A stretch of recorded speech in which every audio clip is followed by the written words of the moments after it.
Bismillahirrahmanirrahim. Assalamualaikum warahmatullahi wabarakatuh. Innal hamdalillah nahmaduhu wa nasta'inuhu wa nastaghfiruh wa na'udzu billahi min shururi anfusina wa min sayyiati a'malina. Man yahdihillahu fala mudilla lahu wa man yudlil fala hadiya lahu. وأشهد أن لا إله إلا الله وحده لا شريك له وأشهد أن محمدا عبده ورسوله صلى الله عليه وعلى آله وصحبه وسلم تسليما كثيرا أما بعد. إخواني الكرام وأخواتي الكريمات رحمني الله وإياكم وبارك فيكم. أهلا وسهلا ومرحبا بكم di rumah Allah Jalla wa'ala dan di majelis ilmu agama yang mulia ini. Kita bersyukur kepada Allah Jalla wa'ala yang telah mempertemu dan mengumpulkan kita di rumahnya yang mulia ini di pagi hari yang cerah ini dalam rangka at-tawasi bil haqq wa tawasi bis sabr dan at-tafaqquh fid din di antara kita. Mudah-mudahan Allah Jalla wa'ala menjadikan kita dari hamba-hamba yang ia firmankan di dalam sebuah hadis qudsi yang diriwayatkan oleh Al-Imam Tirmidzi dengan sanad yang dihasankan oleh Syekh Al-Albani dari Muadz bin Jabal radhiyallahu anhu, di mana Allah Jalla wa'ala berfirman, wajabat mahabbati lil mutahabbina fiya wal mutajalisina fiya wal mutazawirina fi wal mutabadzilina fi. Sungguh telah wajib cintaku untuk mereka yang saling cinta mencintai sesama mereka karena aku. Mereka duduk-duduk berkumpul sesama mereka karena aku. Mereka saling kunjung mengunjungi sesama mereka karena aku. Dan mereka saling berbagi sesama mereka karena aku. Dan rumah Allah Subhanahu wa taala adalah sebaik-baik tempat kita bertemu dan berkumpul serta saling kenal antara satu sama yang lainnya. Karena Rasulullah sallallahu alaihi wasallam bersabda, "Inna ahabbal biladi ila Allahi masajiduha." Sesungguhnya tempat yang paling Allah cintai di atas permukaan bumi ini adalah masjidnya. Hadis riwayat Imam Muslim dari Abu Hurairah radhiyallahu anhu. Nabi sallallahu alaihi wasallam juga bersabda di dalam hadis yang diriwayatkan oleh Imam Muslim, juga datang dari Abu Hurairah radhiyallahu anhu, "Wa majtama'a qaumun fi baitin min buyutillah yatluna kitaballah wa yatadarasunahu fima bainahum illa nazalat 'alaihimus sakinah wa ghasyiyatuhumur rahmah wa hafathumul malaikah wa dzakarahumullahu fi man 'indah." Dan tidaklah ada suatu kaum berkumpul di rumah Allah dalam rangka mengkaji ayat-ayat Allah, agama Allah sesama mereka, kecuali akan turun sakinah ilahi ke dalam dada-dada mereka. Wa ghasyiyatuhumur rahmah, tercurahkan rahmat Allah untuk mereka. Wa hafathumul malaikah, malaikat-malaikat Allah meliputi mereka. Wa dzakarahumullahu fi man 'indah, dan Allah menyebut-nyebutkan mereka dengan pujian dan sanjungan di hadapan malaikat-malaikat yang ada di sisinya. Ikhwanul karam wa akhwati al-karimat yang ana cintai dan muliakan, rahimani Allah wa iyyakum wa baraka fikum. Insyaallah taala di kajian kita hari ini kita akan membaca kitab Al-Qawaidul Arba', dan insyaallah dengan memohon pertolongan kepada Allah kita tamatkan dalam satu pertemuan ini. Kitab yang menjelaskan kepada kita 4 kaedah utama dan penting dalam memahami tauhid dan syirik. Karyanya Syekh Al-Imam Al-Mujaddid Muhammad bin Abdul Wahhab At-Tamimi An-Najdi rahimahullahu taala. Baik, sebelum saya membaca kitab ini, maka ada beberapa muqaddimah atau beberapa poin yang akan ana sampaikan sebagai muqaddimah di kajian kitab ini. Yang pertama, hendaknya kita selalu waspada dari yang namanya fitnah syirik. Dan tidaklah tauhid seseorang itu sempurna kecuali ia selalu khawatir akan fitnah syirik. Karena Nabi Ibrahim alaihi salam sebagai Khalilullah, kekasihnya Allah, dan beliaulah yang telah menghancurkan berhala-berhala yang disembah selain Allah di masa itu. Beliau satu-satunya nabi yang Allah beritahukan bahwa seluruh nabi yang datang setelahnya adalah dari anak keturunan beliau. Bersamaan dengan itu, masih berdoa kepada Allah Jalla wa Ala, Rabbi junubni wa baniya an na'budal asnam. wajnubni wa baniya an na'budal asnam. Ya Allah, jauhkan aku dan anak keturunanku dari syirik penyembahan kepada berhala-berhala yang disembah selain Allah. Ini beliau sebagai nabi, sebagai rasul, kekasihnya Allah yang telah menghancurkan berhala-berhala yang disembah selain Allah di masa itu. Dan itu syirik besar. Ya. Baik dalam rububiyah dan uluhiyah secara nyata dan jelas. Lalu bagaimana dengan syirik yang terjadi di hari ini? Di mana sebagian kesyirikan itu seperti yang dikatakan oleh Abdullah bin Abbas. Seperti namlah, seekor semut yang hitam berjalan di atas lempengan batu di dalam kegelapan malam dan turun air hujan. Siapa yang bisa mengetahuinya? Demikianlah kesyirikan di hari ini, jamaah dimuliakan Allah. Banyak ritual-ritual yang jelas-jelas itu syirik dalam rububiyah, syirik dalam hal uluhiyah, dan syirik dalam hal asma wa sifat.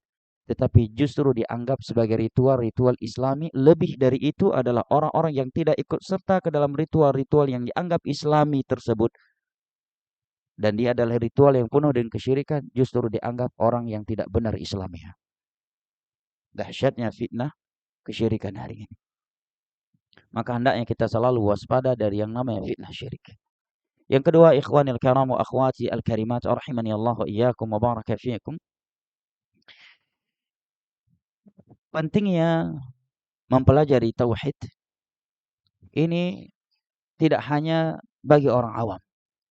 Bagi orang-orang yang telah mengenal tauhid secara umum sekalipun, juga penting mengkaji pembahasan tauhid.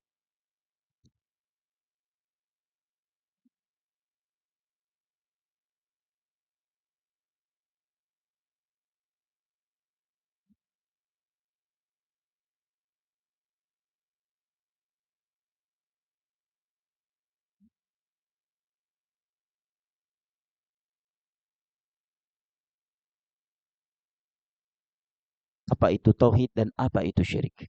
Bahkan karena itu mereka diusir dari Mekah. Karena itu sebagian mereka kehilangan dunia atau keluarga besarnya. Di tengah-tengah mereka Nabi mengatakan, inna min syirakna ulai. Ya, di tengah-tengah mereka Nabi SAW bersabda, la'natullahi 'alal yahudi wan nasara ittakhadhu qubur anbiya'ihim masajid. Laknat Allah kepada Yahudi dan Nasara yang menjadikan kuburan nabi-nabi mereka, orang-orang soleh mereka sebagai tempat mereka beribadah. Ketika Nabi SAW bersabda dengan sabdanya ini, yang berada di hadapan beliau saat itu bukan sekedar orang-orang awam, bukan sekedar para mu'allaf, tetapi di hadapan beliau saat itu adalah orang-orang yang tidak diragukan akan kekokohan tauhid mereka. Di hadapan beliau saat itu para sahabatnya. Nah, hadis dari Imam Muslim. Ini bantahan sekaligus bantahan kepada mereka yang mengatakan nggak perlulah bahas tauhid syirik hari ini. Kenapa harus bicara tentang tauhid dan syirik sementara Anda berdakwah di tengah-tengah kaum muslimin yang semenjak lahirnya udah Islam? Nabi bahas tauhid dan syirik karena saat itu di depan beliau Abu Lahab CS katanya. Kaum musyrikin. Maka ini bantahannya. Nabi di depan istri-istrinya, di depan anak-anaknya dan para sahabatnya berbicara tentang tauhid dan syirik.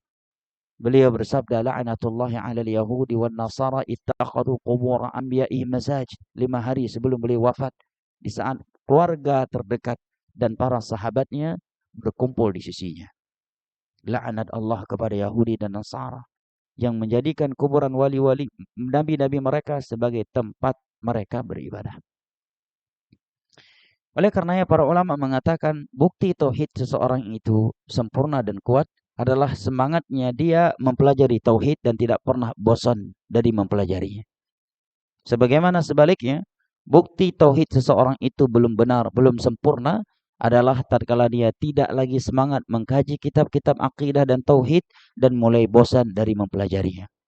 Ada sebuah cerita yang disebutkan para ulama kita setiap kali kita mengkaji kitab Al-Usul Thalatha atau Qawaidul Arba serta Rasail Syekh Muhammad bin Abdul Wahhab yang lainnya. Bahwa suatu ketika salah satu dari murid muridnya Syekh Muhammad bin Abdul Wahab mengatakan, "Ya Syekh, sampai kapan kita banyak mempelajari kitab-kitab yang berkaitan dengan tauhid? Kita sudah terlalu sering belajar tauhid dan kita sudah terlalu lama belajar tentang tauhid. Maka banyakkan pelajaran-pelajaran yang lain. Walaupun pelajaran yang lain beliau berikan. Maka kenapa tidak kita perbanyakkan kajian fikih dan yang lainnya, sementara kitab tauhid atau pelajaran tauhid bisa kita kaji hanya beberapa kali di dalam beberapa pertemuan." Mendengar permintaan mereka tersebut, maka Syekh Muhammad bin Abdul Wahab sebagai al-mujaddid al-murabbi, beliau membawa dua kisah.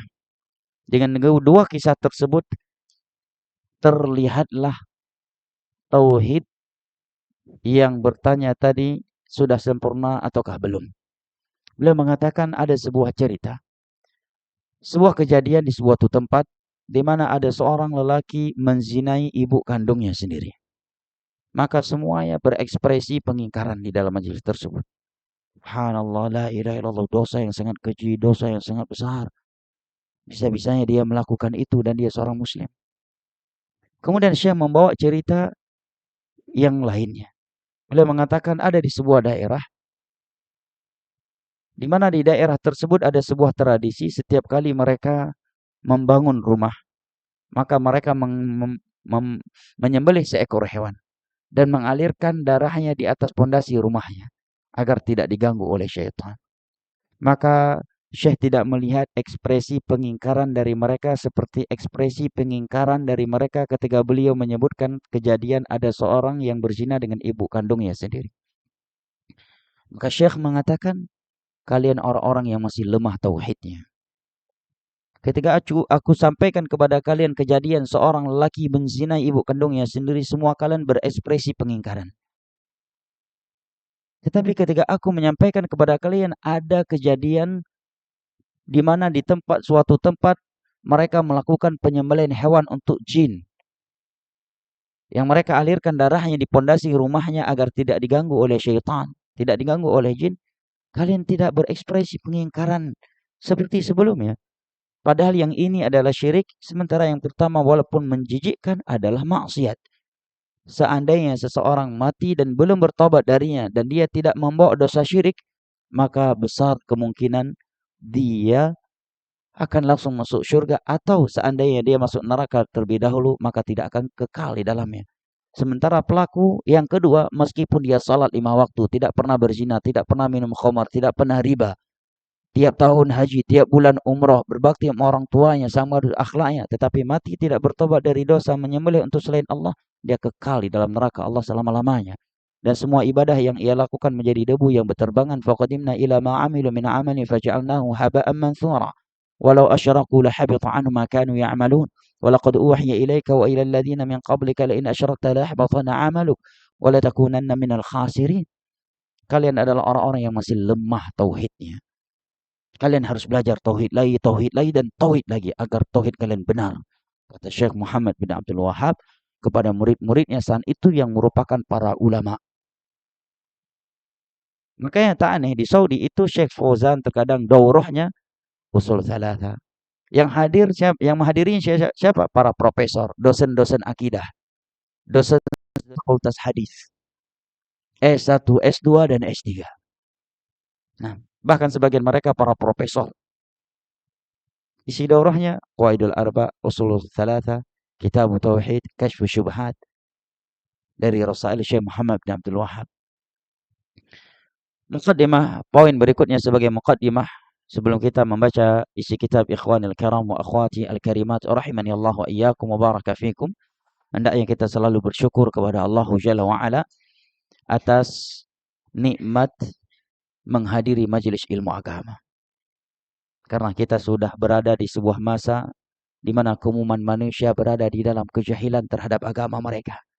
Kita sudah berada di sebuah masa yang disabdakan oleh Nabi SAW di dalam hadis yang diriwayatkan oleh Al-Imam Al-Bukhari dari Abdullah bin Qais Abu Musa Al-Ash'ari dan Abdullah bin Mas'ud radhiyallahu anhuma. Nabi bersabda, "Inna baina yaday sa'ah la ayyaman yanzilu fiha al-jahl wa yurfa'u fiha al-'ilm." kita sudah sesungguhnya menjelang hari kiamat akan ada hari-hari di mana kebodohan benar-benar merata dan ilmu agama itu diangkat. Siapa di antara kaum muslimin hari ini yang memahami tauhid dengan pemahaman yang benar? Dan ini masalahnya cukup dasar di dalam Islam. Bahkan di antara mereka ada yang sudah memahami tentang tauhid tetapi belum memahami sifat salat Nabi yang merupakan tiangnya agama dan rukun Islam terbesar setelah 2 syahadat. Bahkan lebih dari itu, tidak sedikit dari kaum muslimin hari ini yang tidak mengerti makna la ilaha illallah. Tidak mengerti konsekuensi dari la ilaha illallah dan pembatal-pembatalnya. Tidak mengerti makna asyhadu anna Muhammadan Rasulullah. Syarat-syaratnya dan konsekuensi-konsekuensinya. Sehingga tak sedikit dari mereka mengucapkan la ilaha illallah tetapi dia justru melakukan sesuatu yang bertentangan dengan intisari la ilaha illallah itu sendiri. Tidak sedikit dari mereka mengucapkan asyhadu anna Muhammadur Rasulullah tetapi di waktu yang sama dia justru melakukan pembatal-pembatal asyhadu anna Muhammadur Rasulullah. Nah, di dalam hadis yang diriwayatkan oleh Imam Al-Bukhari dari Abdullah bin Amr bin As radhiyallahu anhuma, Nabi sallallahu alaihi wasallam bersabda, "Inna Allah la yantazi'u al-ilma minan nasi intiza'an." Inna Allah la yantazi'u al-ilma 'anil nasi intiza'an, walakin yantazi'uhu biqabdhi al-ulama.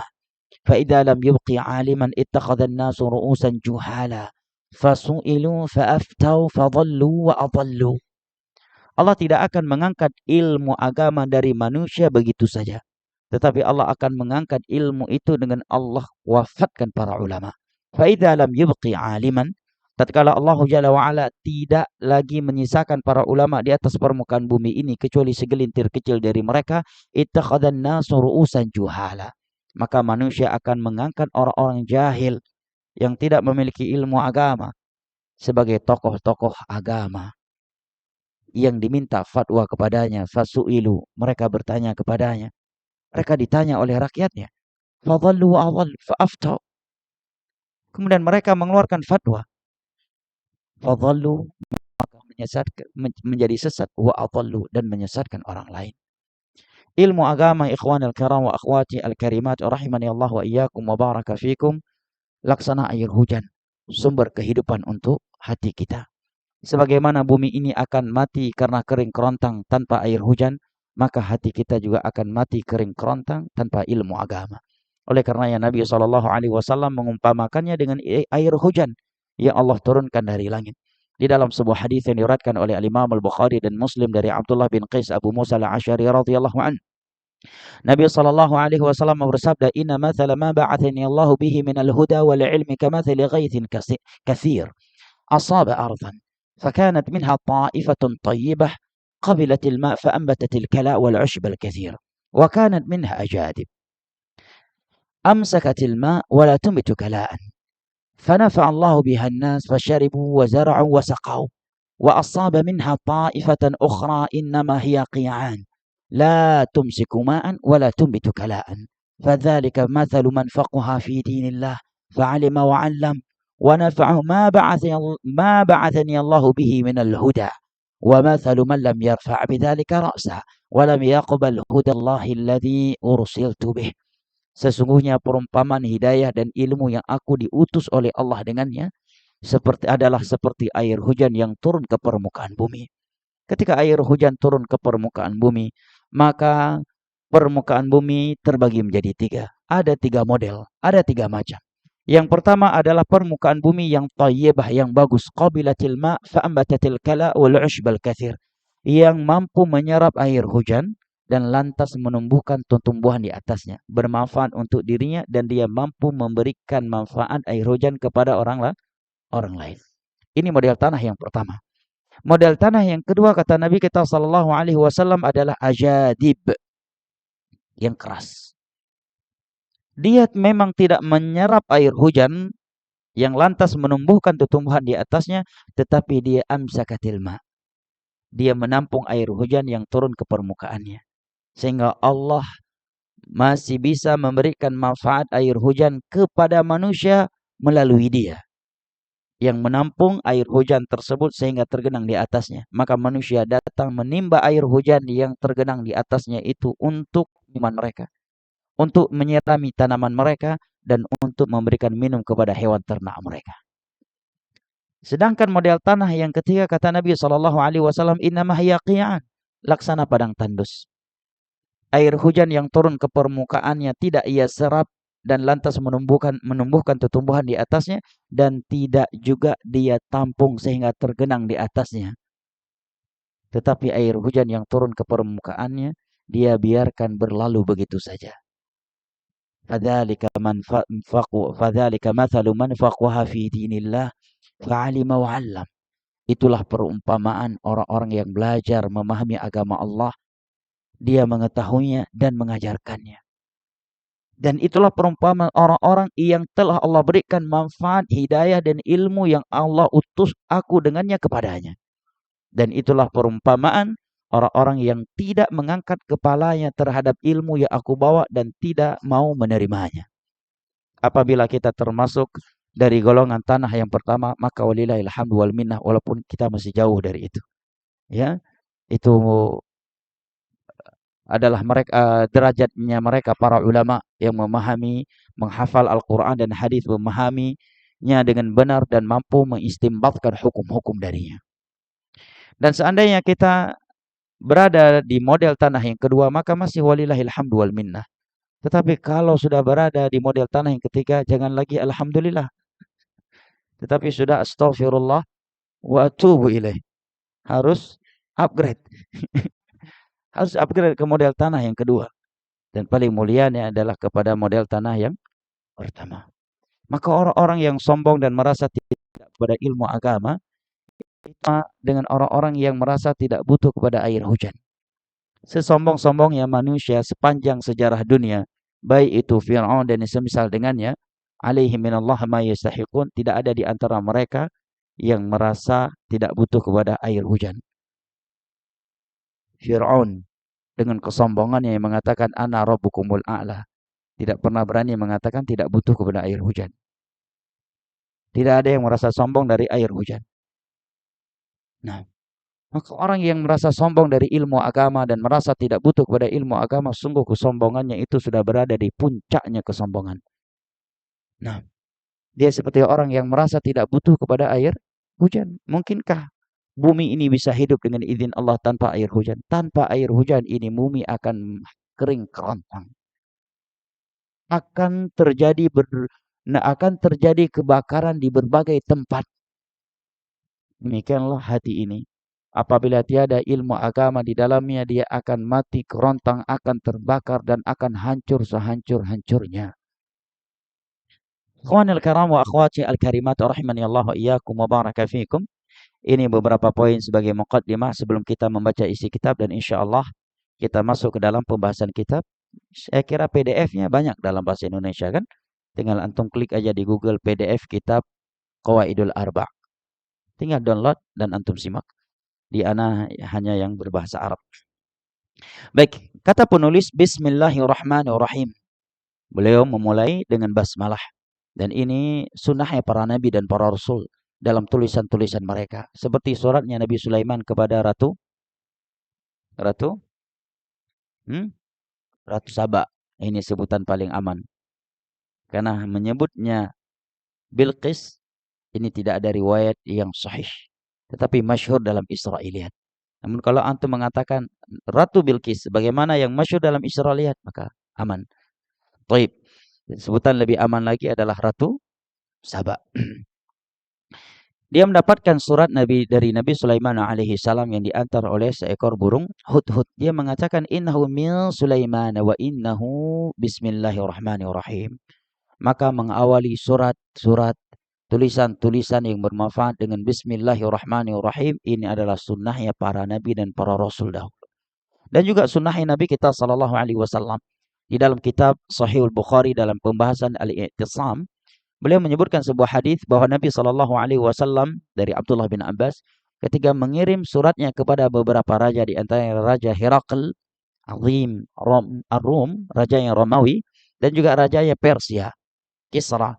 beliau mengawalinya dengan Bismillahirrahmanirrahim. Dari Muhammad, Rasulnya Allah, kepada Raja Persia, kepada Raja Romawi. Aslim taslam, Islamlah engkau, niscaya akan selamat dunia dan akhiratmu.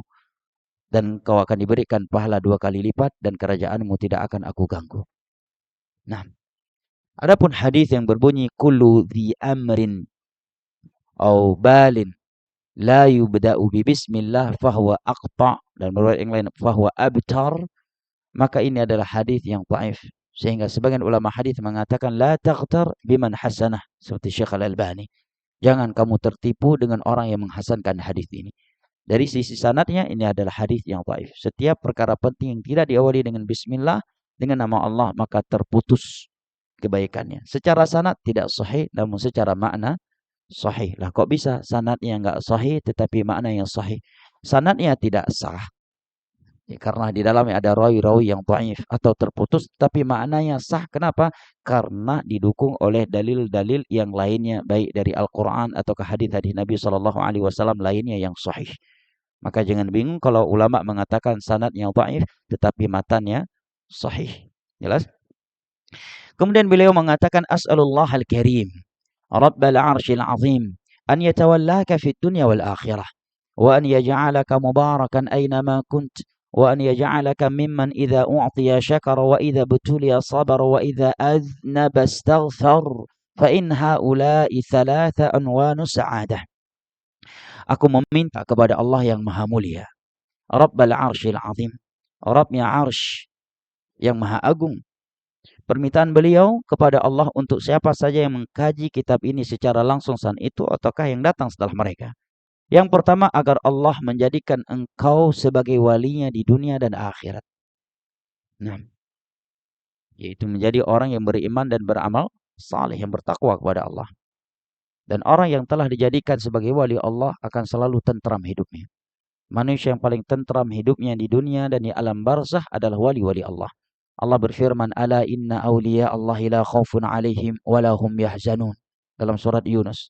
Ketahuilah sesungguhnya wali-wali Allah, mereka tidak pernah merasa takut.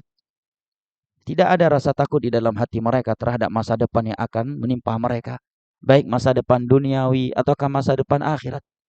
Walahum yahzanun, dan mereka tidak pernah bersedih terhadap apa yang telah terjadi. Siapakah mereka? Alladzina amanu wa kanu yattaqun. Allah langsung menjelaskan kriteria mereka wali-walinya. Apakah mereka yang bisa terbang? Ya. Apakah mereka yang bisa berjalan di atas air? Bisa sholat di Mekah? Ya. Dan dia berada di Indonesia. Ditanya di mana sholatnya? Di Mekah katanya. Ya. Ataukah mereka yang terlihat seperti orang gila dan sebagainya? Allah menjelaskan alladzina amanu wa kanu yattaqun. Wali-wali Allah itu adalah orang-orang yang beriman dan bertakwa kepada Allah. Nah, makanya Syekhul Islam mengatakan man kana lillahi mu'minan taqiyya kana lillahi waliyya. Barang siapa yang beriman dan bertakwa kepada Allah, maka dialah wali Allah. Maka wali Allah itu bertingkat-tingkat. Yang paling tinggi adalah mereka para nabi dan para rasul. Setelah mereka adalah siddiqin. Setelah mereka adalah syuhada, dan setelah mereka adalah salihun. Nah, alladzina amanu wa kanu yattaqun. Di dalam sebuah hadis yang lainnya Nabi menyebutkan wali Allah itu idza ru'iya dzukirallah. Apabila orang lain melihat dia, orang lain langsung ingat Allah Subhanahu wa taala. Ada yang orang-orang seperti itu. Setiap kali kita melihat dan bertemu dengan dia, kita langsung ingat indahnya salat, indahnya puasa, haji, umrah, baca Al-Quran, majelis ilmu agama. Kita langsung ingat akhirat. Namun sebaliknya, ada orang-orang yang setiap kali kita berjumpa dengan dia, maka bertambahlah kecintaan kita terhadap dunia dan berkuranglah kecintaan kita terhadap akhirat. Ini permohonan beliau yang pertama kepada Allah untuk siapa saja yang mempelajari kitab ini. Kepada murid-murid beliau secara langsung di saat itu ataukah yang datang setelah mereka. Dan apabila seseorang telah menjadi wali Allah, seperti yang kita sebutkan tadi, dia akan menjadi orang yang paling bahagia hidupnya. Tidak ada rasa takut dan gelisah di dalam. Juga barang siapa yang memusuhinya, maka Allah yang akan memerangi orang tersebut. Di dalam hadis yang diriwayatkan oleh Imam Al-Bukhari dari Abu Hurairah radhiyallahu anhu, haditsun qudsi. Allah Jalla wa Ala berfirman, "Man 'adali waliyan faqad adantuhu bil harb." barang siapa yang memusuhi waliku, maka telah aku umumkan permusuhan untuk dirinya. Nah, permohonan doa beliau yang kedua adalah wa an yaj'alaka mubarakan aina ma kunt. Aku meminta kepada Allah agar Allah menjadikan engkau sebagai orang yang mubarakan, yang penuh berkah. Berkah itu definisinya adalah subutul khairil ilahi fi syai'. Itu definisi al-barakah. Subutul khairil ilahi fi syai'. Menetapnya kebaikan dari Allah pada sesuatu. Nah, sebagian ulama mengatakan seseorang itu dikatakan mubarak tatkala pada dirinya terdapat banyak kebaikan. Dimanapun dia berada, dia menebar kebaikan. Dan kebaikan yang paling baik adalah ilmu agama. Oleh karenanya Nabi Isa mengatakan wa ja'alani mubarakan aina ma kuntu wa awsani bis salati waz zakati ma dumtu hayya. Ya kan? Allah telah menjadikan aku sebagai hambanya yang mubarakan dimanapun aku berada. Kata Imam Ibnul Qayyim, dimanapun beliau berada, beliau mengajarkan ilmu agama. Ini diantara bukti berkahnya hidup seseorang. Dia memiliki ilmu agama dan dimanapun dia berada menyebar luaskan ilmu agama, tidak jaim. Ya, tidak jaim dengan ilmunya. Bahkan kalau ada orang yang harus diberikan uang biar dia mau belajar, maka dia akan membayar orang itu supaya mau belajar ilmu agama. Wa ja'alani mubarakan aina ma kuntu wa awsani bis salati waz zakati ma dumtu hayya. Semoga Allah menjadikan engkau orang yang penuh kebaikan dimanapun engkau berada. Yang ketiga, doa beliau adalah wa an yaj'alaka mimman, agar Allah menjadikan engkau dari hamba-hambanya idza u'tiya syakar, yang apabila diberi nikmat dia bersyukur, wa idza butuliya sabar, apabila diberikan ujian dia bersabar, wa idza aznaba istaghfar, dan apabila dia melakukan dosa dia bertaubat, beristighfar kepada Allah. Kenapa tiga perkara ini beliau minta khusus kepada Allah untuk siapa saja yang mempelajari kitab ini? Alasannya kata beliau, fa inna haula'i thalatha unwanu sa'adah. Karena tiga sifat ini, yaitu bersyukur ketika diberikan nikmat, bersabar ketika mendapatkan ujian, dan beristighfar tatkala jatuh ke dalam suatu dosa. Kata beliau, karena tiga sifat ini adalah tanda akan bahagianya seorang hamba di dunia dan di akhirat kelak. Baik, ini muqaddimah pertama dari beliau. Kesimpulan dari ucapan beliau di atas dari paragraf ini sebagai berikut. Yang pertama, beliau mendoakan siapa saja yang mempelajari kitab ini. Maka ini memberikan pembelajaran kepada kita bahwa seorang dai, seorang guru itu hendaknya menjadikan doa sebagai bahan utamanya di dalam menyampaikan ilmu kepada murid-muridnya. Ini seorang dai, dai yang bertauhid, dai yang benar. Dia menjadikan doa sebagai bahan utama mengajarkan ilmu agama. Tidak sekedar berikan materi, kemudian nggak mau tahu muridnya itu memahaminya ataukah tidak. Dai itu lebih dari itu. Nah, sebelum dia memberikan materi ilmu kepada mereka, dia berdoa dulu kepada Allah untuk murid-muridnya. Dia meminta kepada Allah agar Allah memberikan kebaikan kepada murid-muridnya, agar Allah memberikan kebaikan kepada mereka yang mempelajari ilmu tersebut. Seperti di sini.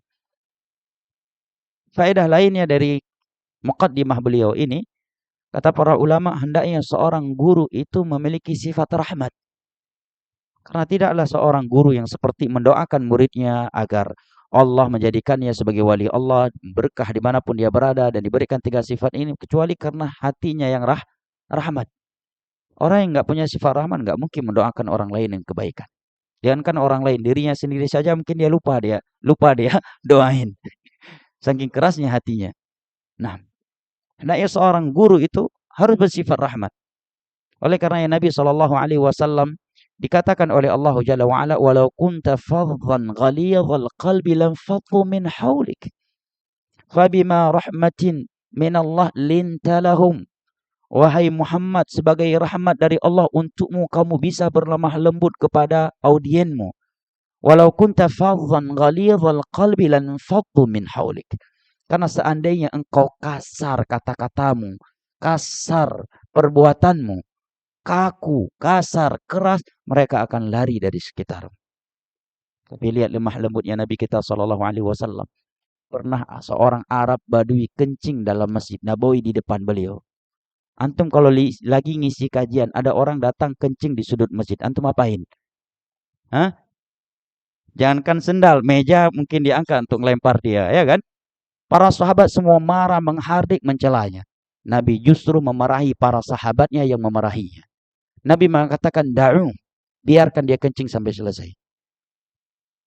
Karena kalau dia dihardik, dimarahi, dan disuruh stop kencing, dan dia sudah melakukan, sedang melakukannya, yang pertama dia akan lari, dan kalau dia lari, air kencingnya akan lari kemana-mana.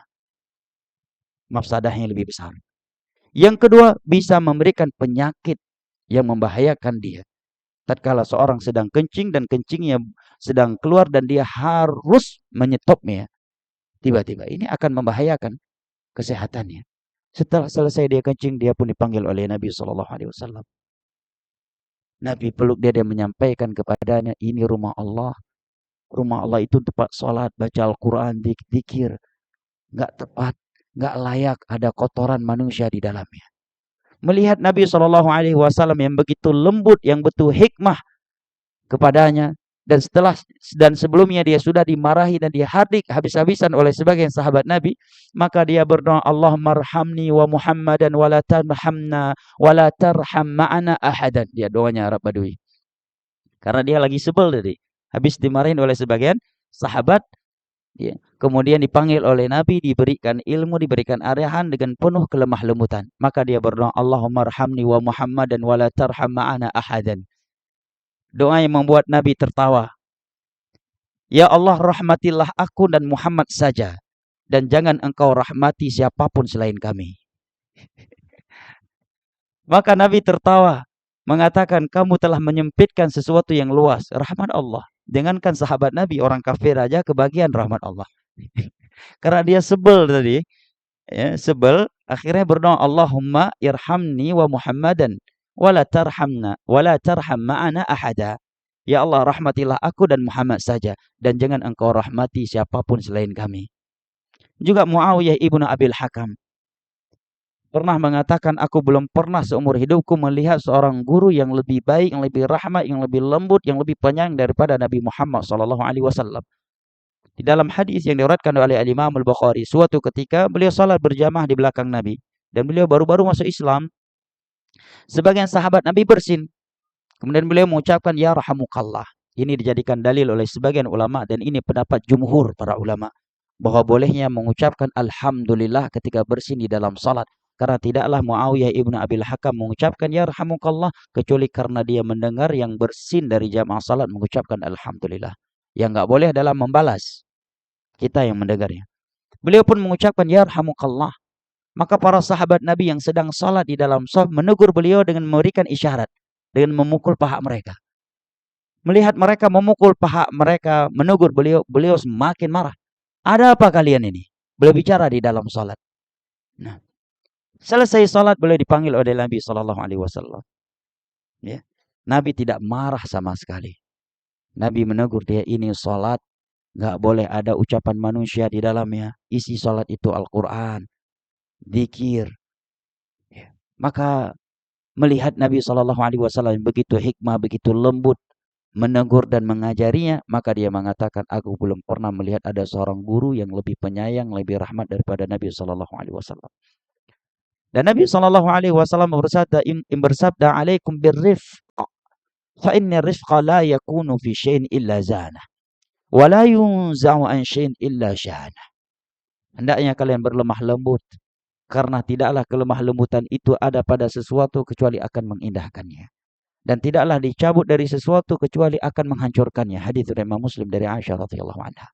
Dan Nabi juga menyebutkan marrifqa fi ahli baitin illa illa ja'alallahu fihim khairan katsira atau kama qala sallallahu alaihi wasallam. Tidaklah kelemah lembutan itu ada di dalam sebuah rumah tangga. Suami yang lemah lembut kepada istrinya, seorang istri yang lemah lembut kepada suaminya, kedua orang tua yang lemah lembut kepada anak-anak mereka, dan anak-anak yang lemah lembut kepada kedua orang tua mereka, kecuali Allah bukakan pintu kebaikan untuk rumah tangga itu. Nah, penting kelemah lembutan dan terkhusus dalam mengajarkan ilmu agama. Jangan kita terapkan kembali apa yang telah diterapkan oleh orang tua kita dahulu kepada kita ketika mengajarkan ilmu agama, karena jauhnya mereka dari ilmu agama. Gimana dulu kalau belajar Iqra? Belum buka Iqra aja udah kena pukul dengan rotan. Padahal Iqra belum buka nih. Ya kan? Apalagi udah buka Iqra, baru baru isti'adzah, udah 3 kali kena pukulan. Baca basmalah 3 kali pukulan rotan. Masuk Al-Fatihah, di setiap ayat hampir sekian kali kena pukulan. Nah, lihat para ulama kita dengan penuh rahmat. Demikian juga di dalam hadis yang sahih ketika Nabi Shallallahu alaihi wasallam sedang duduk dengan para sahabatnya di dalam Masjid Nabawi. Datanglah seorang pemuda berkata, "Ya Rasulullah, idzan li fi zina." Wahai Rasulullah, tolong izinkan aku berzina. Gimana perasaan antum? Antum seorang dai yang kondang, ustadz kibar yang berkibar-kibar, lagi ngisi kajian, murid ente, santri ente datang minta izin, Ustadz, minta izin mau kemana? Izinkan ana zina sekali lagi Ustadz ya, sebelum saya bertobat yang sesungguhnya, sebelum hijrah. Gimana perasaannya? Ada murid datang minta izin zina. Jangankan minta izin zina, minta izin nonton bioskop saja, kita akan mungkin mengatakan, iya pergi aja, tapi nggak usah balik lagi ke pondok. Apa yang Nabi Shallallahu Alaihi Wasallam lakukan? Dipanggil oleh Nabi, dipegang pundaknya. Bukan tuh ditampar ya. Dipegang pundaknya, Nabi mengatakan, ataradhahu li ummik. Apakah kamu mau kalau orang lain menzinai ibu kandungmu sendiri? Dia pun mengatakan, tentu tidak ya Rasulullah.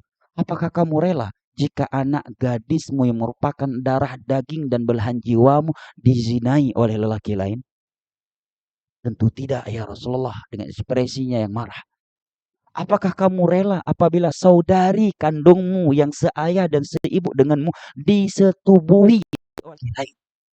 Tentu tidak ya Rasulullah, jawabnya. Apakah kamu mau kalau bibi dari ayah dan ibumu dizinai oleh lelaki lain? Tentu tidak ya Rasulullah, jawabnya. Maka Nabi mengatakan, demikian juga orang lain.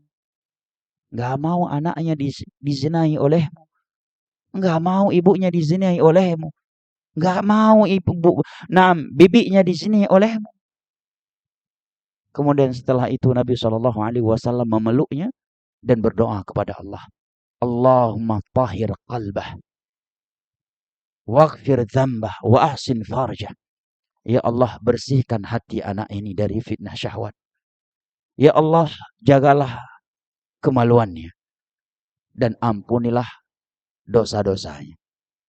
Tidak ditampar dan diusir dari majelis. Nah, maka setelah itu kata pemuda ini, tidak ada sesuatu yang lebih aku benci di dunia ini selain daripada zina. Dengar hikmah dan kelemah lembutan di dalam menyampaikan ilmu agama.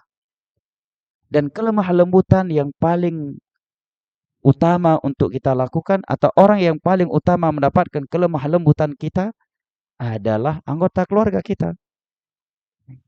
Dan terkhusus ketika kita mengajarkan ilmu agama kepada mereka, karena Nabi Shallallahu Alaihi Wasallam bersabda, khairukum li ahli, wa ana khairukum li ahli. Orang yang paling baik dari kalian adalah yang paling baik terhadap anggota keluarganya. Dan aku adalah orang yang paling baik terhadap anggota keluarga aku. Kemudian faedah lain yang dapat kita petik dari ucapan beliau di paragraf ini adalah pentingnya memiliki 3 sifat.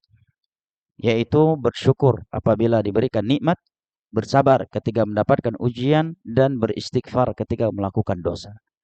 Karena 3 sifat ini adalah sumber kebahagiaan dunia dan akhirat. Karena kata beliau, ini 3 perkara adalah unwanu sa'adah, tanda dan sumber kebahagiaan dunia dan akhirat.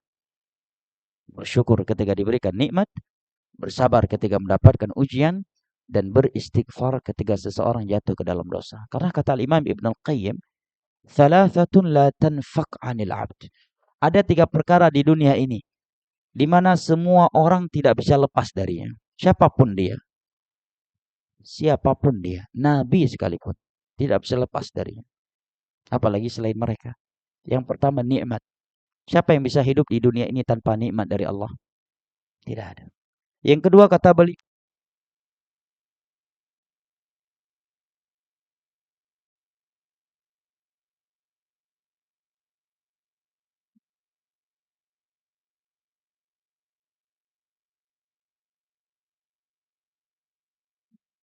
yang selamat dari dosa. Di dunia ini kecuali hanya satu makhluk, itu para malaikat.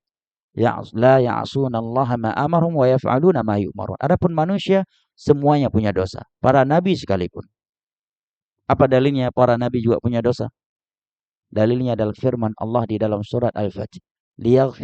Liyaghfirallahu laka ma taqaddama min dzambika wa ma ta'akhkhar. Allah ingin menghapuskan dosa-dosamu yang telah berlalu dan dosa-dosamu yang akan datang. Hanya saja mereka telah dijamin oleh Allah dosanya itu sudah terhapus. Artinya telah diberitahukan kepada mereka secara langsung. Dosamu sudah selesai. Sudah kami hapuskan. Dan sepakat semua ulama bahwa para nabi punya dosa kecil. Tapi sudah di Allah jamin penghapusannya. Namun mereka khilaf. Bisakah para nabi jatuh ke dalam dosa besar ataukah tidak? Sebagian para ulama mengatakan bisa, kecuali dosa-dosa besar yang bisa menghilangkan kehormatannya seperti zina, khamar dan lain-lainnya, ini akan Allah pelihara mereka semenjak sebelum mereka menjadi nabi. Sebagian ulama mengatakan untuk dosa besar tidak. Al-muhim, tidak ada yang lepas dari dosa. Ini 3 hal tidak ada satupun manusia yang bisa lepas darinya. Kalau nikmat maka harus disyukuri. Dan syukur memiliki 3 rukun. Yang pertama dengan hati, dia meyakininya sebagai nikmat dari Allah Subhanahu wa taala meskipun dia telah berikhtiar.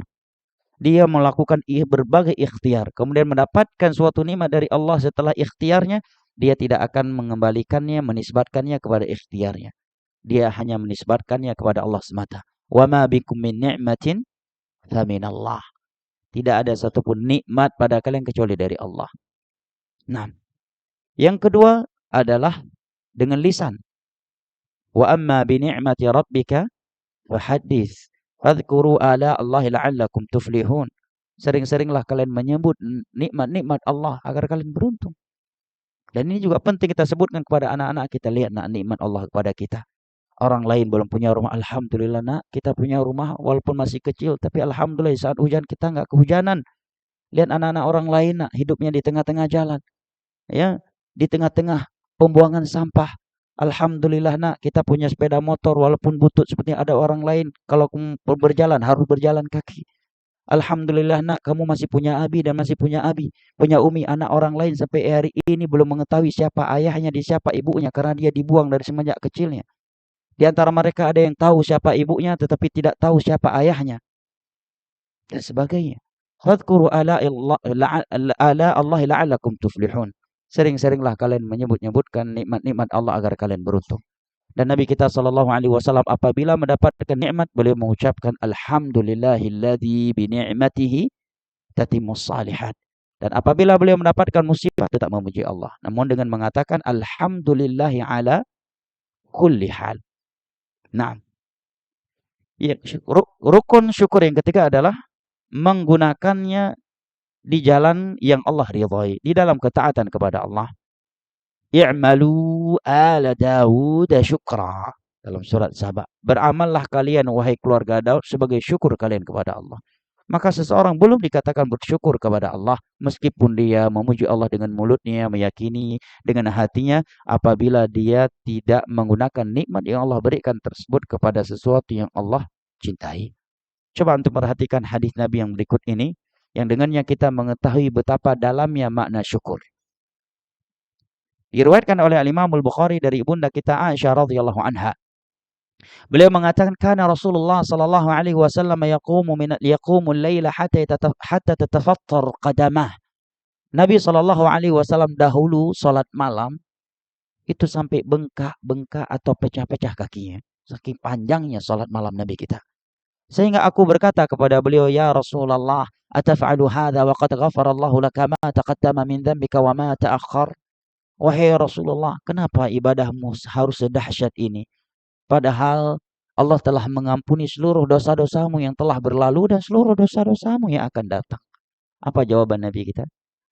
Afala akunu 'abdan syakura? Tidakkah aku harus menjadi hamba yang bersyukur?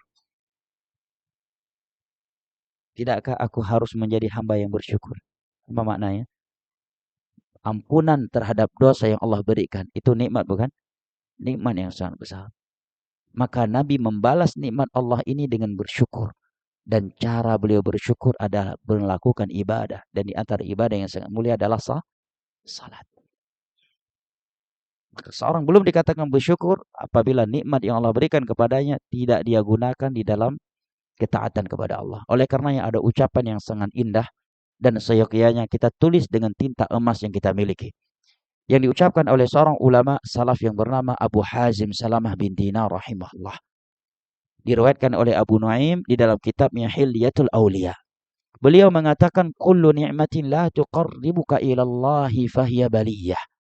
Setiap nikmat dunia yang Allah berikan kepadamu tetapi tidak membuatmu menjadi lebih dekat dengan Allah, maka ketahuilah itu bukanlah nikmat dari Allah untukmu, melainkan malapetaka yang Allah timpakan kepadamu. Hendaknya menjadi bahan muhasabah, bertambah pendapatan, bertambah asetnya, semakin bagus bisnisnya, maka koreksi diri kita. Apakah semakin dekat dengan Allah atau justru semakin jauh? Kalau semakin jauh dengan bertambah ini dunia tersebut, berarti kita sedang mendapatkan malapetaka dari Allah, bukan sedang mendapatkan nikmat. Tetapi apabila nikmat dunia tersebut membuat kita semakin dekat dengan Allah, maka itulah nikmat dari Allah dan pertanda Allah cinta kepada kita. Kullu ni'matin la tuqarribuka ilallahi fahiya baliyah.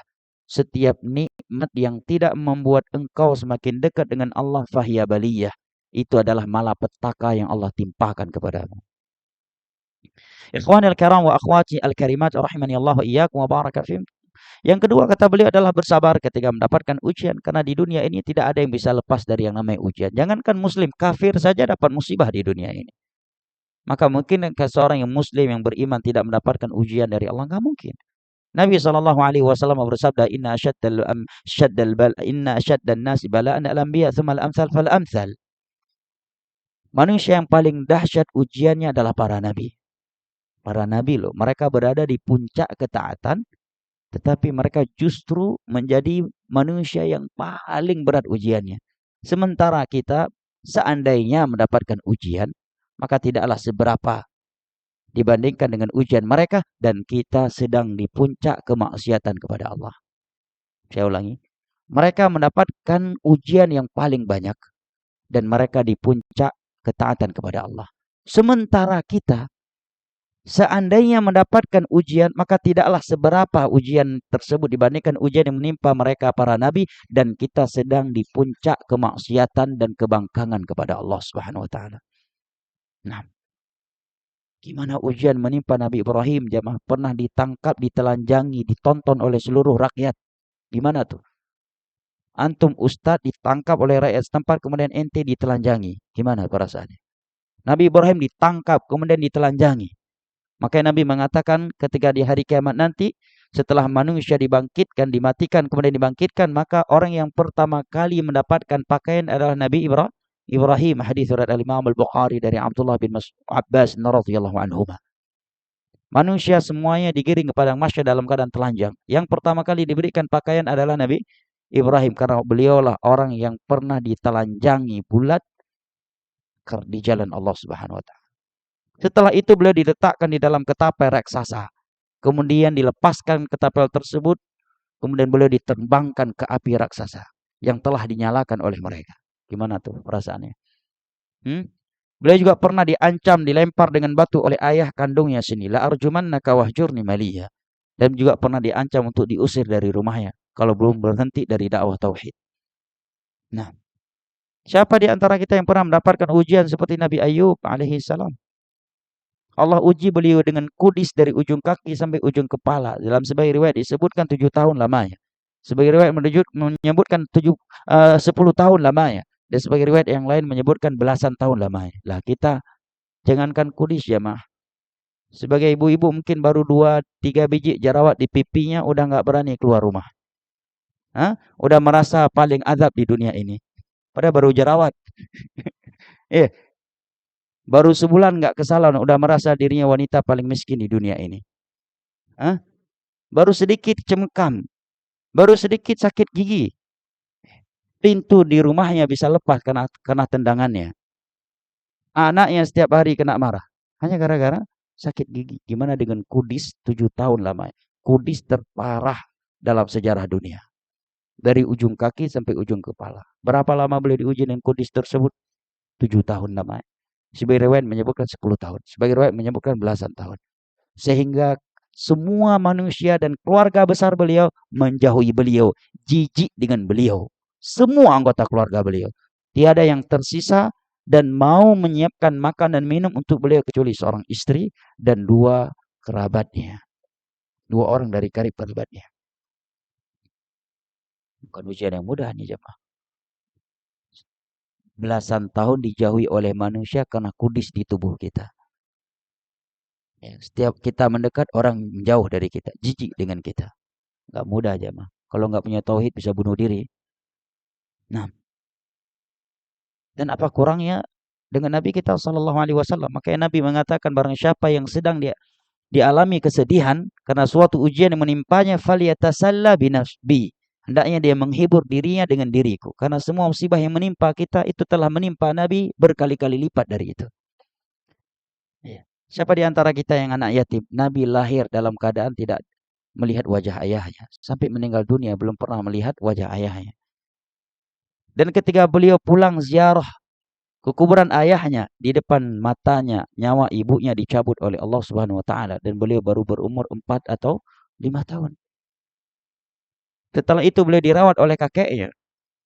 Bayangkan harus pulang jalan kaki di Abwa ke Mekah, berjalan kaki sambil membantu ibunya Ummu Aiman.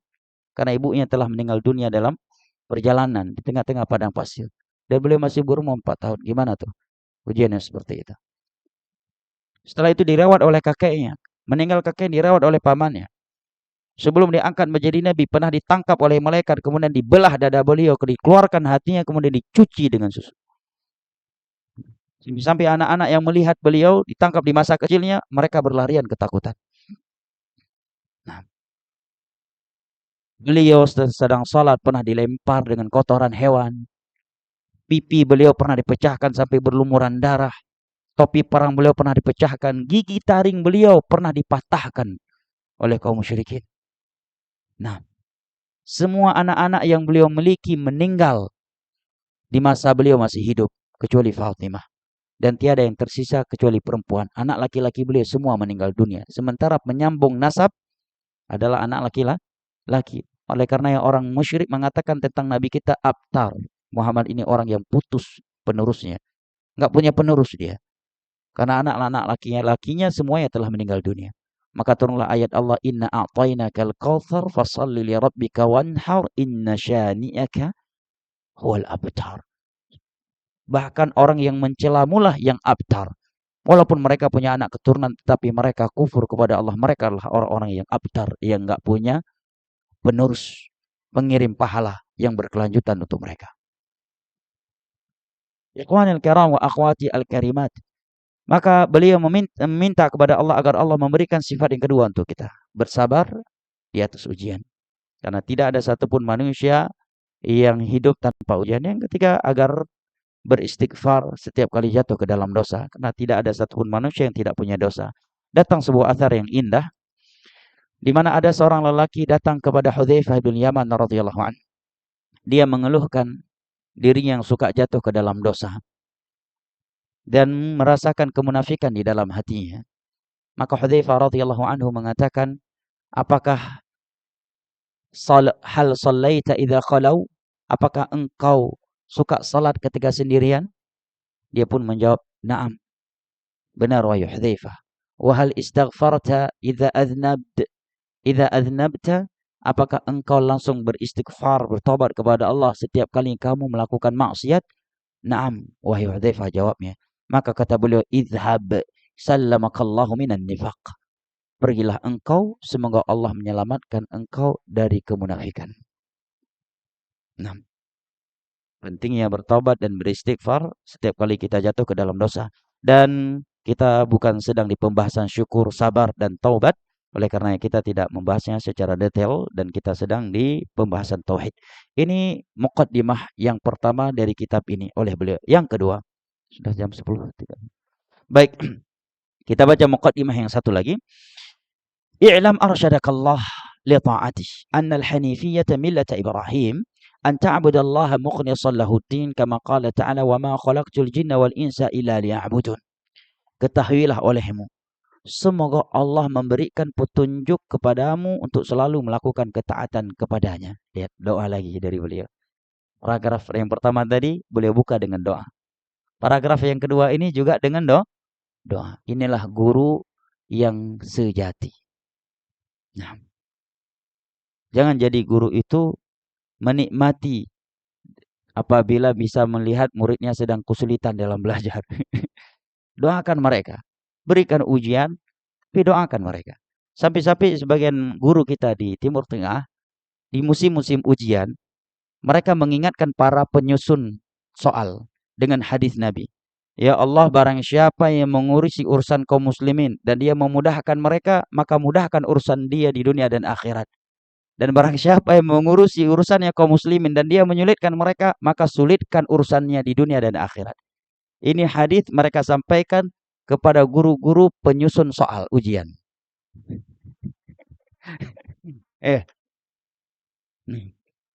Subhanallah ya. Karena ada sebagian pengajar memang suka menyulitkan muridnya. Baik dalam bentuk persoalan, tugas, ataukah hal-hal yang terkadang nggak ada kaitan dengan ilmu. Nah, nasallallahu alaihi. Yang lebih buruk lagi adalah mereka yang tidak suka muridnya dekat dengan Allah. Dan ini terjadi di beberapa kampus yang dinisbatkan kepada Islam. Dan ini curhat sebagian mahasiswi dan mahasiswa yang merasakan itu. Sebagian dosen mengatakan, saya tidak akan masuk ke ruangan belajar kalau kamu nggak buka cadar atau kamu keluar atau saya nggak ngajar. Nggak senang melihat mahasiswinya pakai cadar. Padahal dia dosen agama. Katanya filsafat Islam. Subhanallah. Dan kerasnya hati sebagian orang. Sebagai guru agama tidak berlemah lembut. Ya akhi, kalau guru agama tidak berlemah lembut kepada murid-muridnya, maka siapa lagi yang akan berlemah lembut kepada muridnya? Dan ini hendaknya menjadi teguran buat kita semua dan khususnya guru-guru agama. Baik di pondok pesantren atau sekolah-sekolah yang menisbatkan dirinya kepada Islam. Ya. Yang dijual oleh sekolah-sekolah yang menisbatkan diri kepada ilmu agama adalah karakter. Itu yang mestinya ada pada sekolah-sekolah yang mengaku sunnah. Sekolah-sekolah yang mengaku dirinya di atas sunnah, hendaknya yang pertama kali terlihat dari mereka adalah karakter. Akhlakul karimah yang mereka berikan kepada murid-murid mereka. Lihat di sini ya Allah.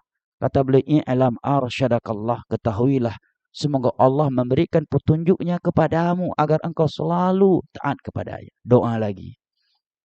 Dan ini yang kita lihat di para ulama kita. Jangankan ngajar, jumpa saya, kaifa haluk akhi, barakallahu fiik, Allah yahfazak. Mereka mempamit, ana izin pulang dulu ya, barakallahu fiikum, Allah yahfazakum, Allah yaftah alaikum. Doa selalu keluar dari mulut mereka. Nah, Allah al-musta'an. Qala annal hanifiyyata millata Ibrahim. Sesungguhnya Hanifiyah yang merupakan agamanya Ibrahim itu adalah engkau beribadah kepada Allah Jalla wa'ala dengan mengikhlaskan agama ini untuknya.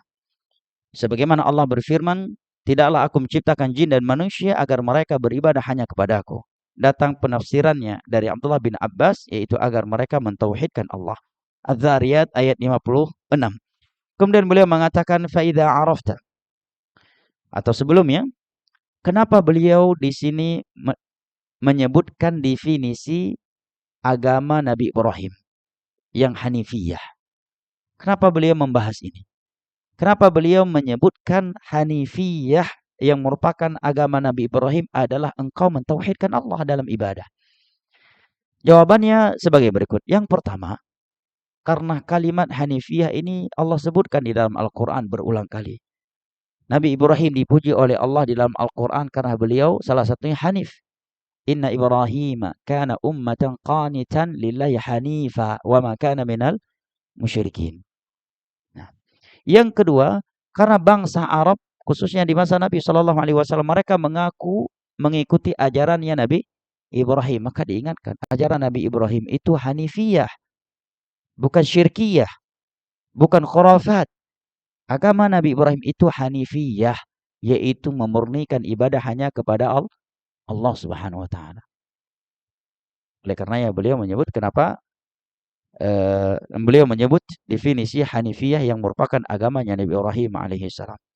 Baik, Masya Allah ya, tak terasa rupanya waktu sudah jam 10 lewat 42 menit dan kajian kita hanya sampai jam 10 lewat 30 menit.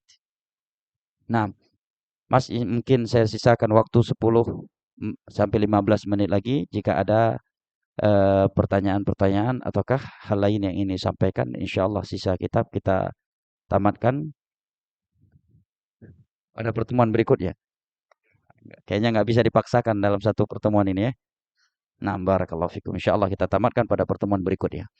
Baik, ada hal yang mau disampaikan sebelum kita tutup?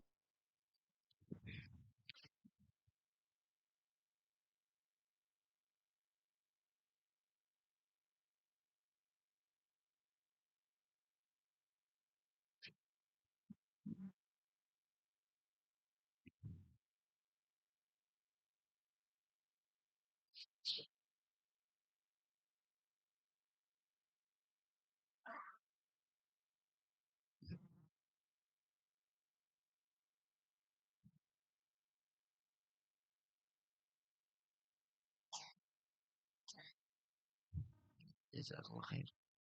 Jazakallah khair.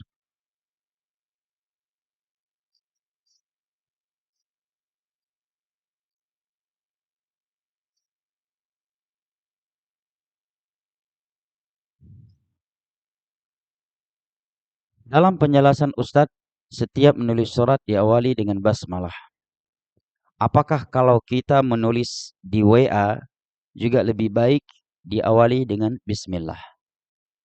Menurut antum, percakapan di WA itu percakapan atau surat?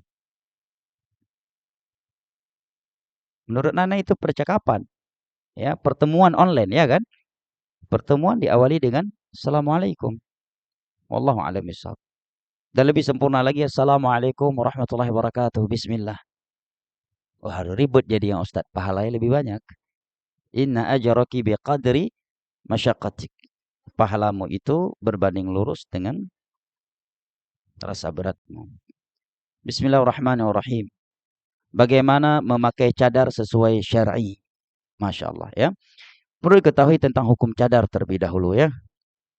Agar tidak terkaburkan tentangnya kepada kita. Karena ada sebagian orang membahasnya tetapi mengkaburkan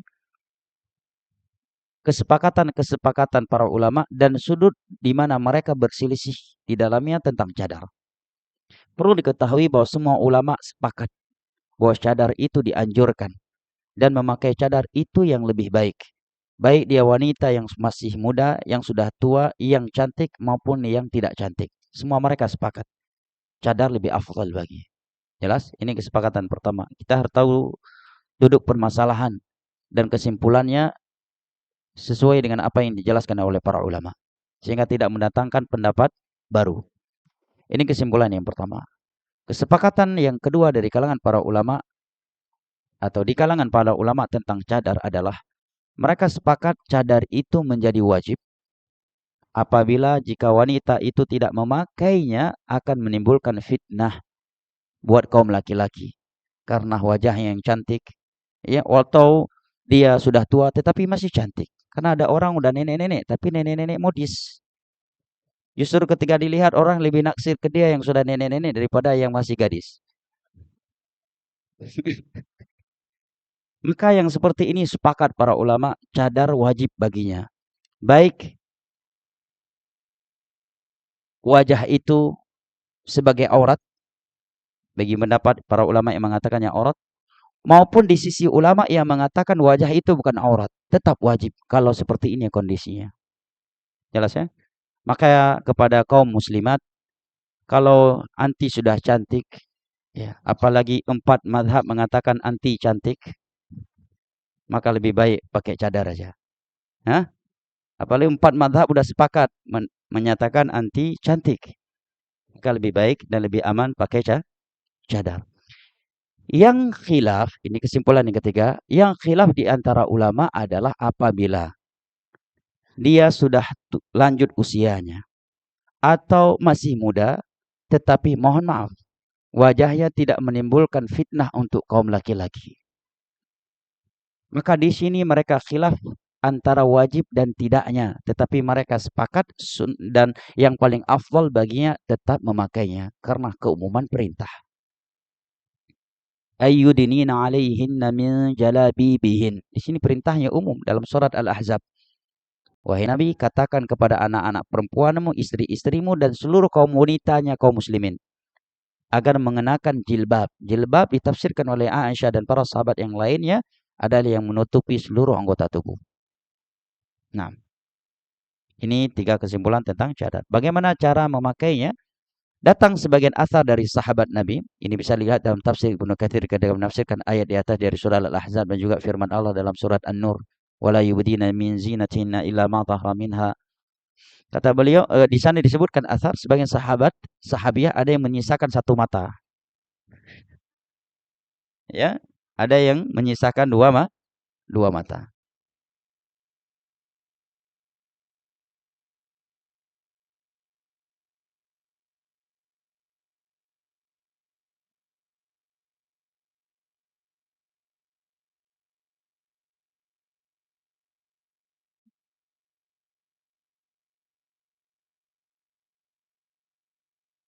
Semangatnya ya.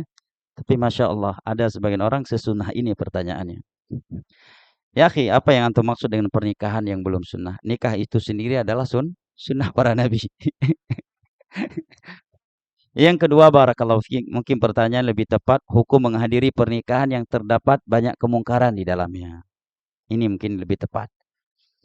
Secara hukum asal, Nabi mengatakan, "Idza da'aka fa'ajib." Jika dia mengundangmu, maka penuhilah undangannya. Hadis dari Imam Muslim dari Abu Hurairah radhiyallahu an.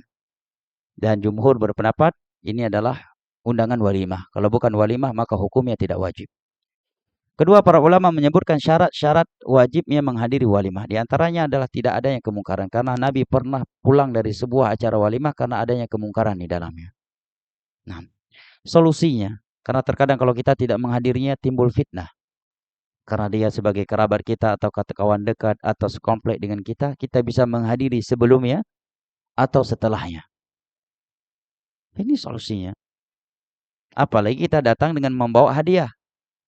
Nggak masalah. Yang bahayanya inti datang sebelum orang datang atau setelah orang pada pulang kemudian datang dengan tangan kosong lagi. Ini yang jadi masalah. Nah, wallahu taala alam bissawab, wal ilmu indallah. Izin bertanya Ustaz, apakah memberikan nama anak Rahmah itu diperbolehkan atau tidak? Jazakumullah khairan. Barakallahu fiik wa anta jazakallahu khair.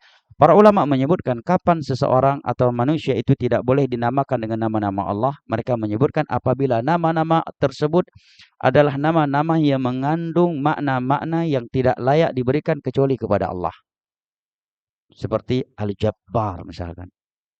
Ya, Al-Mutakabbir. Ini kan tidak boleh ada pada selain Allah atau namanya Allah. Karena Allah artinya ma'lum, yang disembah, yang diibadahi. Juga Imam Ibnu Qayyim menyebutkan Ar-Rahman. Enggak boleh. Ya. Karena Ar-Rahman artinya wasi'ur rahmah, yang maha luas rahmatnya tanpa batas. Nah, sifat ini enggak ada pada seseorang. Nah, jadi kalau dia namakan Rahim maka tidak mengapa. Karena Rahim ini berkaitan dengan objek rahmat. Wallahu taala alam bisawab. Rahmah adalah dari Rahman. Ya, rahmah adalah sifat Allah Subhanahu wa taala. Lebih baik jangan dengan Rahman. Ya. Atau dia mengatakan Abdur Rahman kalau laki-laki. Kalau wanita Rahimah. Lebih bagus. Nah. Seperti rahim Nabi diberikan sifat oleh Allah bil mu'minina raufur rahim. Nah,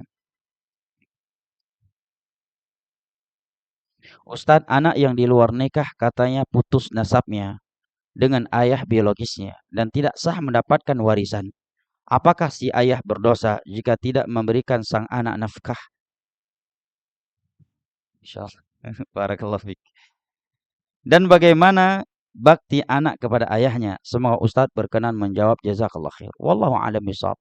Terkait apakah anak zina itu dinisbatkan kepada ayah biologisnya ataukah tidak, terjadi kesilangan pendapat yang sangat kuat di hadapan para ulama.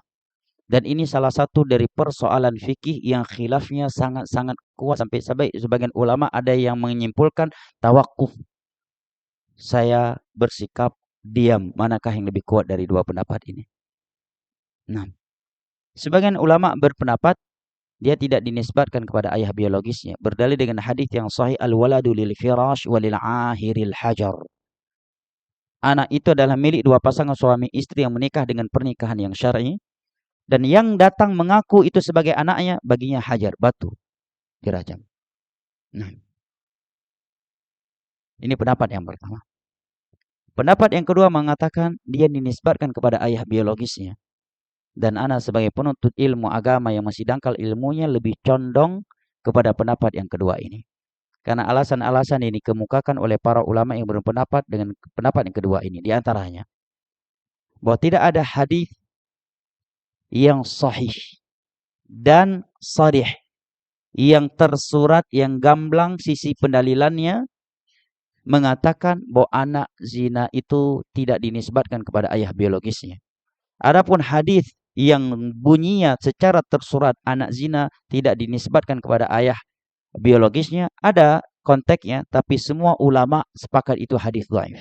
Baik ulama yang berpendapat dengan pendapat yang pertama ataukah ulama yang berpendapat dengan pendapat yang kedua, mereka sepakat semuanya itu hadis dhaif.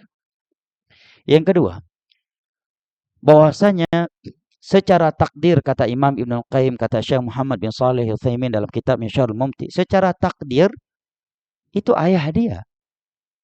Maka kita katakan itu ayahnya kecuali secara syar'i meniadakannya. Secara takdir dia lahir dari airnya dan dipastikan itu dari airnya.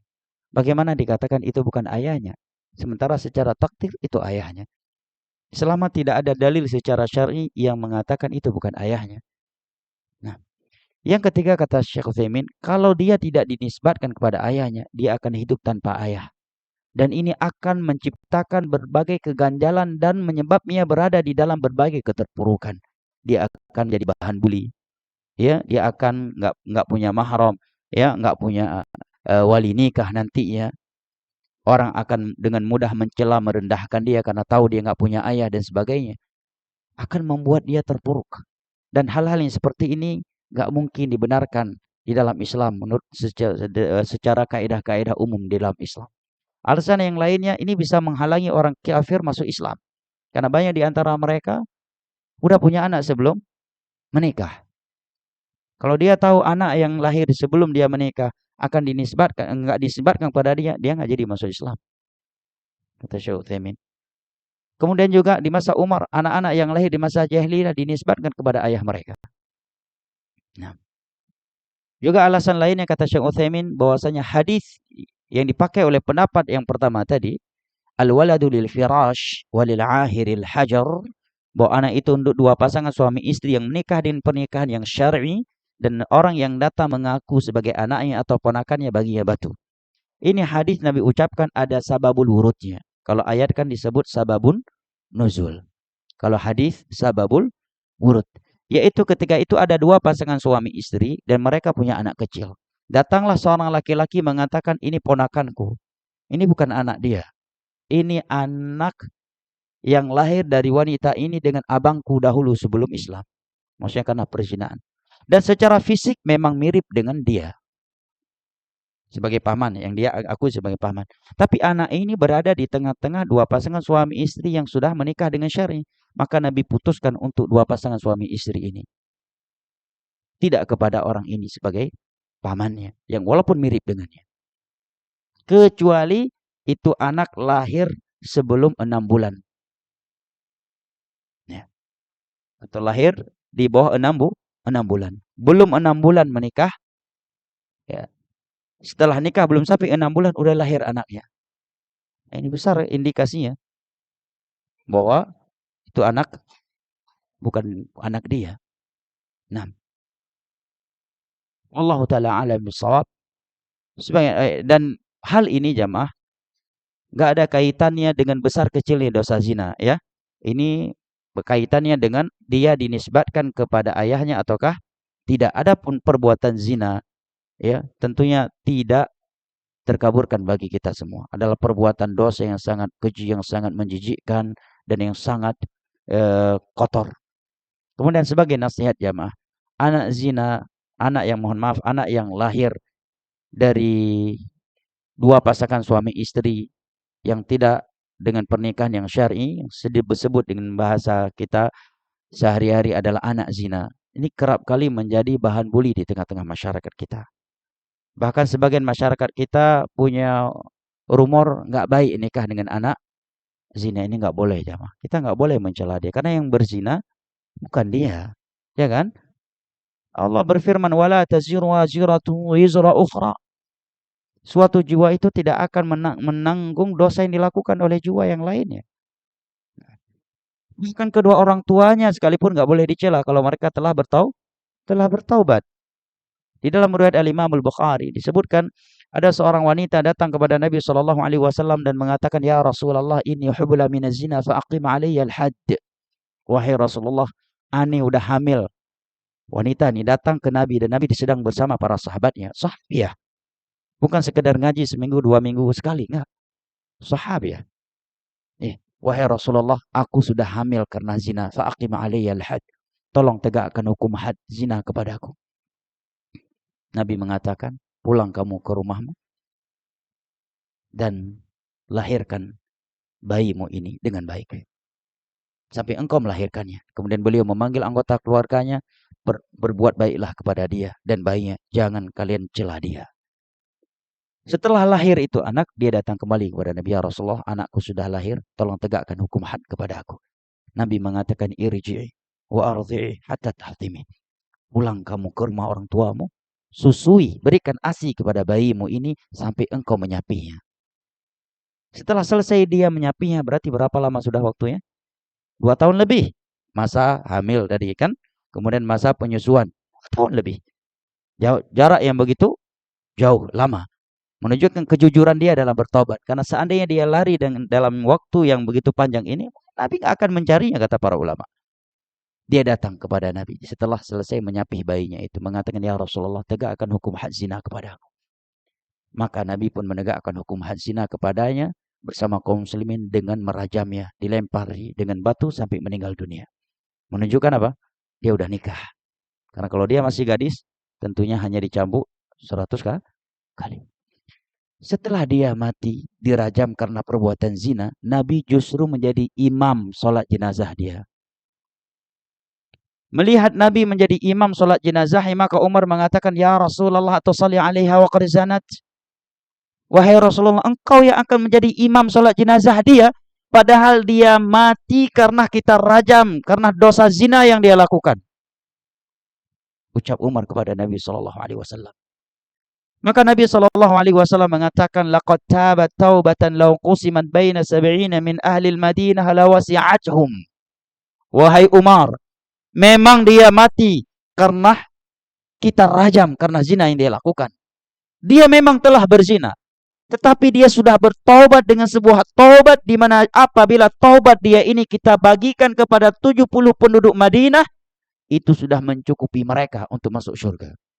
Ada sebagian wanita, dia bertaubat setelah zina, kemudian mati, bisa jadi kedudukannya di sisi Allah lebih tinggi daripada wanita yang mati dan tidak pernah berzina. Kenapa? Karena yang berzina tadi, kemudian dia bertobat dan selalu merasa bersalah seumur hidupnya dengan dosa tersebut, meskipun dia telah bertobat dengan taubat nasuha, sehingga setiap kali sholat dia berinang air matanya dan tidak punya sifat ujub, sedangkan yang satu lagi punya ujub dan merasa aman dari neraka Allah. Maka yang pertama lebih baik. Makanya kata Imam Ibnu Qayyim, terkadang dosa itu menciptakan keadaan yang lebih baik setelahnya daripada sebelumnya. Apabila seseorang setelah itu bertobat dan menyesalinya. Nah, wallahu taala alam bisawab wal ilmu indallah. Karena ada sebagian orang mengatakan demikian, jangan nikahi dia anak di sini enggak jelas siapa ayah. Ada wanita-wanita yang kita ketahui Masya Allah dia hijrah, bertauhid, mengikuti sunnah Nabi, meskipun sampai hari ini dia tidak tahu siapa ayahnya. Bahkan ibunya sendiri nggak tahu siapa ayahnya, mungkin karena ibunya dulu wanita yang nakal berada di dalam dunia yang gelap. Ibunya sendiri nggak tahu siapa ayahnya. Nah, atau sebagian mereka hanya memiliki ayah biologis. Tidak boleh dicela, tidak boleh sampai-sampai diboikot, jangan dinikahi nanti dia. La ya ikhwah, wala taziru waziratu wizra ukhra. Kalau dia udah bertobat, ya, orang tuanya udah bertobat. eh, Nah, walaupun orang tua yang nggak bertobat sekalipun, tapi bukan dia yang melakukannya, maka nggak boleh dia dicela. Kalau dia baik, maka penilaian kita adalah kepada dia, bukan kepada orang lain. Meskipun itu orang tuanya. Wallahu ta'ala a'lam bishawab wal ilmu inallah. Kiranya ini yang dapat kita kaji pada kesempatan kali ini, lebih dan kurangnya ana mohon maaf. Wabillahi taufiq wal hidayah. Wassallallahu ala nabiyina Muhammad wa ala alihi wa sahbihi wasallam. Wa akhiru da'wana anil hamdulillahi rabbil alamin. Wassalamualaikum warahmatullahi wabarakatuh.